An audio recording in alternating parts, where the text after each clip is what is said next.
Hello there. You are listening to the Girl Talk Podcast. My name is Carol. This is Alicia. I'm Tricia. And we are so glad you have joined us today. If today or in the last 24 hours you've thought, I'm failing at everything, you're in the right place. Ding, ding, ding, ding. Great. Because this topic came up and we all jumped in on it like it was like we hadn't eaten for days, and it Fill up was your food. plate. Exactly right. Go back for seconds. I'm gonna tell you what's the truth. You made the joke early on about seeing people planting a vegetable garden, and that has cracked me up ever since. Every time I see somebody, post something. Planting. Yes, I get tickled because you did not obviously plant a vegetable garden during the I barely pandemic. cleaned the vegetables. Like, what? Like, I'm so grateful someone's growing them for me. I don't know how people do everything they do. Well, I made this confession on the morning show. Like the day I got the email that said you may come and turn in your Chromebook on Thursday and get your report card, I was pretty sure they were going to give me a report card, and I flunked homeschooling. Yeah. Because my kid always said, "Oh, I'd love to be homeschooled." After this experience, she will not say that anymore. I can guarantee it, because I just didn't. I think it would have worked out better if I would have actually known. If they would have said, "Okay, in 2 weeks we're going to shut down schools, and you're gonna be responsible for homeschooling." But we were just kind of thrown into it, and like, here we are, and this is what you're doing. And they didn't know what they were doing either. So both ends were kind of like, what do we do? Right. They knew more what they were doing than I did. I can guarantee you that. Everybody knows more math than I do. Math has been awful. It's been awful. It was awful. Somebody posted, they're like, "I don't even know how many problems I have because math is one of them." Yeah. I can't count them up. That's right. But I would say that my kids' teachers were especially accommodating when my kid was struggling, and she had some issues with math, and her teacher got on like a Google Classroom with her and helped her, and that was super cool to see teachers, going above and beyond. And so we're so thankful for you teachers, and you may have them in the fall. Yes, we give them to you with love. That's right. But I have been impressed by the teachers, really. This past year, they worked so hard. They had no idea they were doing it either. Like you said, they jumped in. They had to learn technology. Technology, Zoom, all of that stuff. And they've done it. And they've risen, like you said about for Ella, they've risen and they've met the kids' needs. I heard of a teacher who went to a kid's house with a whiteboard, stood outside her door and explained a problem. All the signs at the end of the year, just everything they did. My kids' teachers sent letters in the mail. One of them just made their Zoom call fun every day. And I really have appreciated how the teachers they're reacted working last right year. now. Yeah. The middle of the summer, they are figuring out what they're, they don't even really know yet what they're doing. They've so got I to think come they're up with all, several plans. Yeah, so teachers normally have a big break over the summer, and I know in some cases they're getting more training, and they're having to work to prepare for what is to come. Different options. And well, here's the thing: to get back to feeling like a failure, just because you're not the model, they're not going to call you from a homeschool convention. They're going to call me from a homeschool convention and say, "Carol, could you be our keynote speaker next year?" That will never happen. Okay. Mine would be what not to do. Exactly. Oh, this is another story for another time. I was asked to pray one Sunday at our church, and I got up and prayed, and then the preacher's sermon was how not to pray. And I was like secretly a little offended by that. But anyway, I love him, so I forgave him.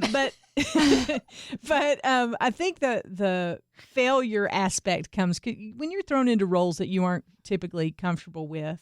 We're all going to compare to the best teacher that we know or the best teacher that we had, and you're like, oh, I failed at that. And I think the thing I want you to hear today is you're probably doing better than you think you are. Unless you're me. Well, can you say that to yourself then? Because you like to say that to us, but you don't take it in. All right, I think the other thing, too, is that we've put this bar up for ourselves. Like when we were homeschooling, we were still working at the same time.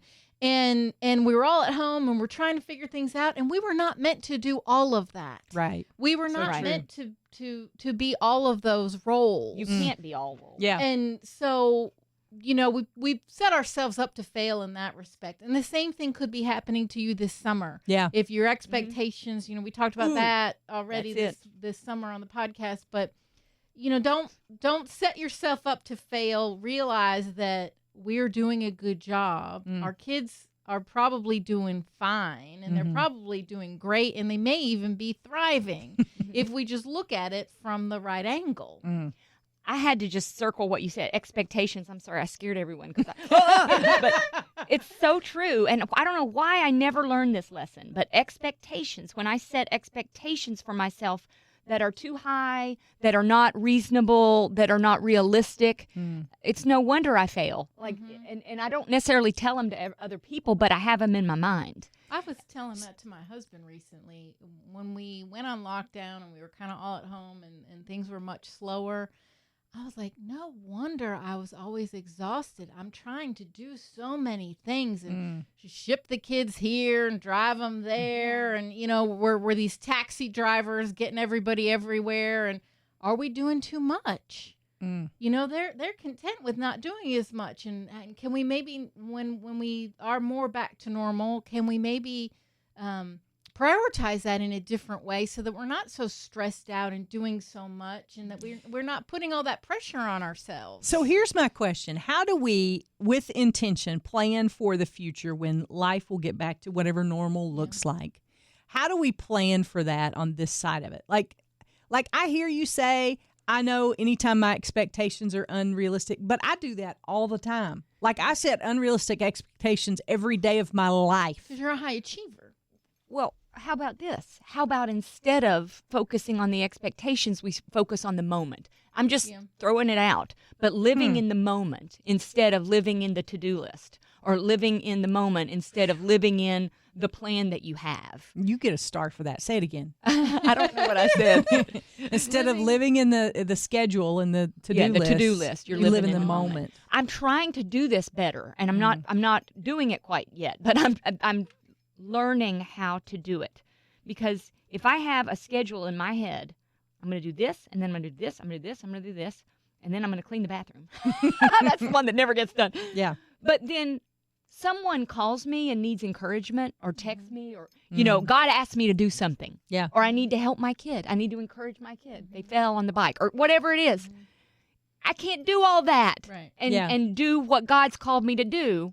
That's going to give much more blessing and much more joy and more satisfaction and more relational success. And still do that whole list that I planned. Well, and when we started homeschooling, one, it was super stressful. We didn't know what was going on. But I had an expectation of, we will finish all these assignments by noon. And you'll have the whole rest of the day to do stuff. And I can work, and we can do our to-do list around the house and whatever. And my daughter didn't have that same schedule in her mind. She wanted more breaks throughout the day. And my son was he had a different schedule. Agenda. So I'm like, and I had to let go. Once I let go, and I said, okay, we need to have a little more wide open schedule where you get to contribute. And yes, you have to have it done by the end of the day, which that could be 8:00 at night. And so we ended up changing everything up. And some of the day got done after dinner. That was just when, she preferred to do math, was after dinner. And it was great and wonderful. And then so I was like, okay, you want to have a break at 10:00 in the morning? Sure. I will now go do something at 10:00 because I know you're relaxing. And so my expectation of what it was, I had to completely throw it out the window and change it to still meet, the goals, but to just do it differently. And so I think we always put so much on ourselves that we have to do everything and we have to complete all these things, and we don't really. And then we beat ourselves up when we don't. Yes, I'm terrible at that. that. That's my favorite part. Oh, yeah. It's good time. I'm flogging terrible at oneself. that. I'm very good at it. I've been doing it for years. Yeah. But it is. But it doesn't motivate you to do better. Right. Just That's makes you the feel key. bad. It just makes you feel defeated and go take a nap. So, again, it comes back, and I've been thinking about this a lot, about how we're thinking. What am I thinking? What am I telling myself? I'm my coach. Am I coaching myself, or am I berating myself? I don't remember. We covered this in a podcast before, but I don't remember which one it was. But we were talking about you would never say that to a friend. If we talk to ourselves so poorly. Yeah, if you call me and be like, Alicia, you're doing great. You got 2 incredible kids. They're smart as whips. You know, they're excelling at everything they do, and that's not what you hear every day. You don't Exactly. know, or- Exactly. Yeah. But Tell each other. I wouldn't say that to myself. Right. You know, Right. it's so 2 different conversations, and so we have need to learn. to talk to ourselves like we were talking to a friend. Yes, You're doing great. be kinder to yourself. You've got a great kid. Yeah. You're a great mom. You're Yeah. doing your best. Yeah. Even if it's you're doing your best. You are doing your best. Yeah, and Yeah. you're probably. And here's And the it's all thing: right. we see things up close because we're with them all day most of the time, and your vision is clouded. You can't see how well they're doing sometimes. You can't see how they're growing and how, we had a situation where somebody else saw my kid do something and she complimented my kid. And I was like, well, you don't know, I automatically went for the negative. And I was like, whoa. Let's just let that be a moment. And we just go, thank you. Thank good. you. Yeah. And I've got some girlfriends that really hold the line pretty tight on me on that because that can sound like I'm being negative towards her, and that's not it at all. Right. It's more my parenting. But you got to have those people in place that'll catch you doing that and go, easy, because you don't want your kids to hear that as negative towards them, because that's not it at all. It's more my parenting. So, and my throughout this time, have you guys felt anything that you're doing right? Instead of like I feeling, never feel like has there anything been that like, you know what, this is going well, or I've done this right? I tell you, I had one moment. This is the only moment I can think of, and maybe this doesn't even count. But we've started watching worst. Have you seen that TV show, The Worst Cooks in America? Yeah. Well, I love shows like really that. Terrible. They are cooks. very, I mean, like no ability to boil water. That's yeah, it's the really requirement for bad. going on that show. But anyway, we started watching some silly stuff like that. And funny. Chopped. We knew that you love Chopped, Yeah, so love it. we watched that. We started watching cooking shows and just a fun thing. And I knew that it was a good moment the other night when we had gone somewhere to get something to eat, and she lost one of her earrings, and it kind of upset her because they were special earrings to her. And we were talking through that and how it was an accident, but she was still a little bit upset. And she curled up and laid her head on my shoulder, and I just rubbed her hair for a few minutes. And I was like, these moments don't come along very often. She's 13, so that doesn't happen very much. Right. And that to me was, in that moment, I was like, I don't need to do anything else. And then she said, Mom, if I bring you the hairbrush, will you brush my hair? And I was like, absolutely, I will brush your hair. And I hope you'll be telling this story on the day you get married, But but I feel like there's so many failures in between that one moment and, maybe I had a success when she was 2. But other than that, there's none others that I can count, towards my parenting tank. The only time I give myself credit, and I'm so glad to hear you share that story, and I want you to hold on to that, and in your words, rub it in like lotion. Yeah. The only time I allow myself moments of, oh, that was a success, that was a win, is when I talk about doing it on the radio. And it's not because I'm trying to tell myself it, I'm trying to tell you that and encourage you. And then the second I hear it come out of my mouth, I think, well, can I do this? What I'm asking you to do, can I do it? And so then I think, and I'll go, okay, seeing my 2 boys ride off on bikes together and enjoying spending time together. Their friendship has escalated during this time so much. For a long time, they didn't have anybody but each other. Yeah. And that actually was an answer to prayer, not a way I would have ever thought it would be answered, but it was an answer to prayer that their relationship would be stronger. And something like that, or thinking about a memory that we made this past weekend when we did something fun together, allowing myself moments to do that is very helpful. And I'll tell you how to get there that I'm learning is thanking God for it. So when I thank God for something, then it allows me to have a moment to go, oh, you're doing well in that. Right. So it's not a selfish, like, oh, I'm doing very well. Right, it's look what God's helped me do. Like, how God's answered not this a prayer. Wouldn't James Dobson be proud moment. It's Right. more, thank you, God, that happened. And I didn't make James Dobson cry. He's somewhere crying. He doesn't even know why. He's like, so upset. Yeah, I think that is so true. Thanking God for those little moments in time where you can really see your kids like a lot of it, they always say, I've always heard this, that kids are better for other people than they are for their parents. Oh, you yeah. always heard totally. that. And Absolutely. And people will say things about my kid, and they're like, she is so respectful, and she's and she is. And she, the other day, she shocked me because I make it part of our just normal comings and goings. If we see somebody in a military hat, because we go to, before the quarantine, we went to the assisted living place quite a bit, and there's quite a few veterans in there. And every time we see someone with a hat or someone dressed in military fatigues or anything like that, is I stop and I say, thank you for your service. So the other day we stopped at a gas station, and this is a particular gas station, she loves their $1 icy. So she goes in and gets this huge, big old barrel icy, and she goes in and she was like, Mom, guess what I did? I said, what did you do? She was like, there's a man in there with a hat on, a military hat. And I said, really? And she goes, yeah. She said, and I said, thank you for your service. Oh. And she said, you know what he said back? I said, no, what? And she almost scared me, and she was like, he told me I had the most beautiful smile. Aww. And there was just like this moment where I wanted to bust out bawling, but also just this moment of like, those are the things that I cherish. And I didn't think of that as a win until y'all started talking about that.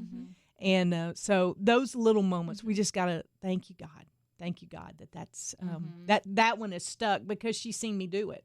Yeah. Not necessarily but now because she I said has outside of you, because you taught that, outside of you, she got like courage, encouragement from it, and it will solidify it even more. Forever. I love that. Forevermore. Yeah. I love that. It was such a sweet moment, and I didn't pause right there and enjoy it like I should have. But now you can. Now I can. I just did on a podcast. Yeah. See, here it is.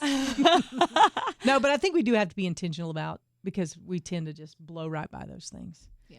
And to not appreciate them and really allow God to kind of teach us lessons. I've learned more about God since I've been a parent than I have my whole life. Oh, what a classroom. Been a teaching ground for me, and I'm still learning, and I hope I'll always be learning. But if you feel like you are failing at everything, number one, to tell you you're not. You're like, well, you're not here and you don't see my life. And you're right, I don't. But you're harder on yourself than anybody else will be. So my advice to you is be kind to yourself today. And as those thoughts roll around in your head, if you would not say them to me or Tricia or Alicia, then don't say them to yourself. In fact, I would even go as far as saying that Alicia or Tricia or myself called you and said, I feel like I'm failing at everything. What would you say to us? And say those words to you and believe them, because they're true. That's one of the reasons that we started the Girl Talk podcast in the beginning, was to be an encouragement to others and to let you know that you're not alone. And so today, that's our message. Now, if you're still feeling alone and we can help you in some way, you're always welcome to reach out. girltalk@thelightfm.org is our email address. You can get in touch through the Facebook page, Girlfriends of the Girl Talk podcast. Even what I love about that page is that it's not even necessarily the three of us encouraging. It's other girlfriends of the Girl Talk podcast encouraging one another. So go there, find some encouragement for yourself. Know that we love you, that we're praying for you. If there's a way we can do that more specifically, do not hesitate to get in touch. You're not a failure. God loves you, and we love you. And we'll see you next time we gather around these microphones for the Girl Talk podcast.